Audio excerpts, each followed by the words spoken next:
Good morning. Today is Monday, September 15th. This is Wake Up with KERA News, and I'm Andrew Garcia.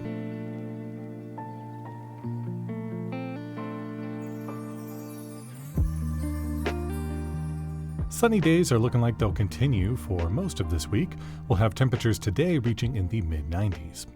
A group of mostly retired women in Arlington is helping the city's animal shelter with their craft skills. We'll hear how they do it after the news. The state legislature has formed new House and Senate committees focused on freedom of speech on Texas college campuses. The move was prompted by last week's murder of conservative activist Charlie Kirk, known in part for his debates with university students. The Texas Newsroom's Blaze Gainey has more. Lieutenant Governor Dan Patrick called the attack on Charlie Kirk an attack on the First Amendment in a Friday press release announcing the new committees. Patrick said the groups will work together to ensure the state's publicly funded institutions of higher learning are centers where open dialogue is accepted without the fear of retaliation. The select committees on civil discourse and freedom of speech in higher education will also examine whether new state laws are being implemented properly, specifically focusing on two bills passed earlier this year. One limits how public universities teach their students about history, race, and inequality. The other restricts certain activities on college campuses like rallies or protests. Critics of those measures say they limit free speech and the ability for college students to truly learn American history. I'm Blaze Gainey in Austin.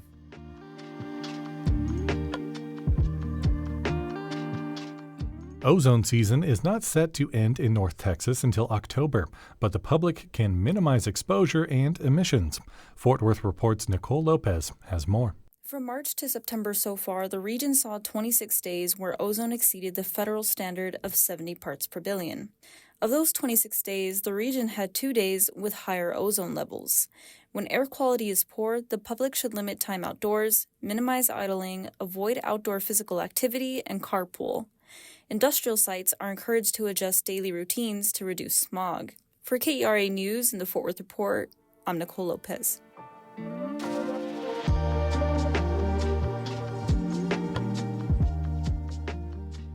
A group of mostly retired women in Arlington is helping the city's animal shelter with their craft skills. The Golden Paws volunteer group makes blankets, dog toys, and woodwork. All of it is handmade, and the members say they try to sell their goods for as low a price as possible, making them available to everybody. KERA's James Hartley met with some of the group members to learn more about their mission and why they decided to get involved. Lynn Elliott sorts through stacks upon stacks of varicolored fabrics piled up on tables in the Arlington Animal Shelter's front conference room. They're blue, green, yellow, orange, pink, and red, and have designs with dog bones, paw prints, and cat faces. Over the next month and a half, Elliott and the other Golden Paws will transform the fleece into blankets. It can be a lot of work, but it's a labor of love for Elliott. It gives me some place to say, I need to be here at this time, and I know I'm going to enjoy it.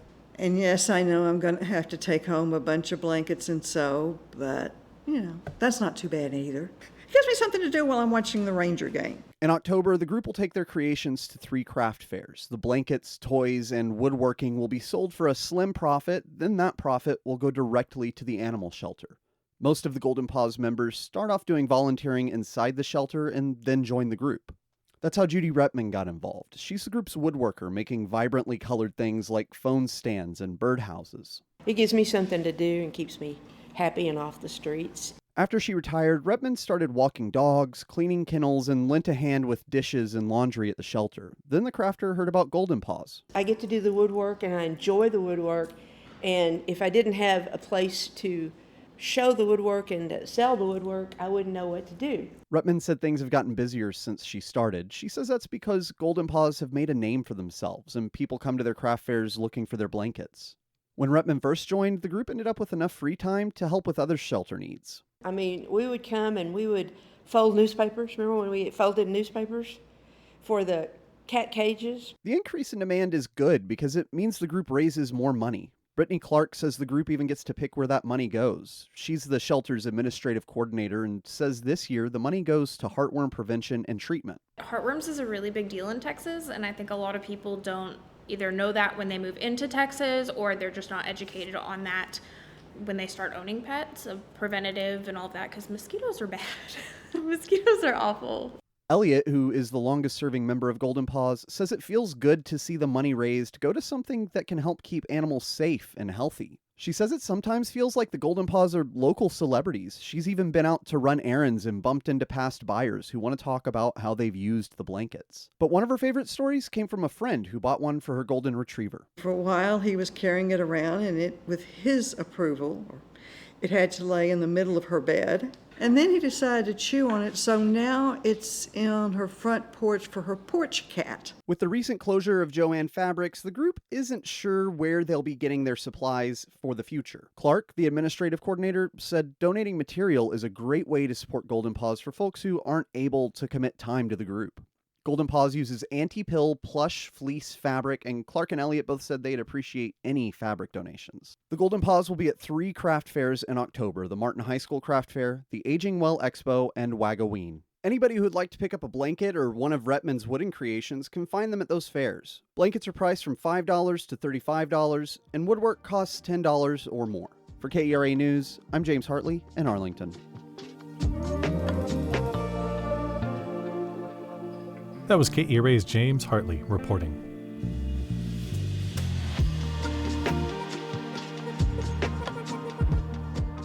The Cowboys won yesterday's game against the New York Giants in a wild 40-37 shootout that went to overtime on the foot of a Brandon Aubrey 64-yard field goal as regular time expired, and he later won it for them in OT.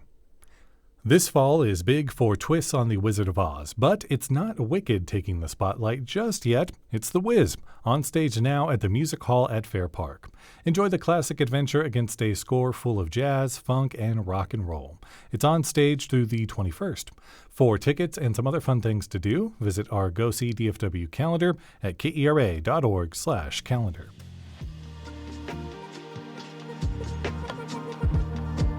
Thanks for listening to Wake Up with KERA News. I'm your host, Andrew Garcia. This show is produced by Shardae White with editing support from Bekah Morr. For more news in your inbox, visit kera.org/wakeup. That's where you can subscribe to the Wake Up with KERA News newsletter. You'll get a more in-depth look into the news with plenty of good morning vibes. Connect with us on Facebook, Instagram, and TikTok at KERATX. Have a great day. We'll see you tomorrow.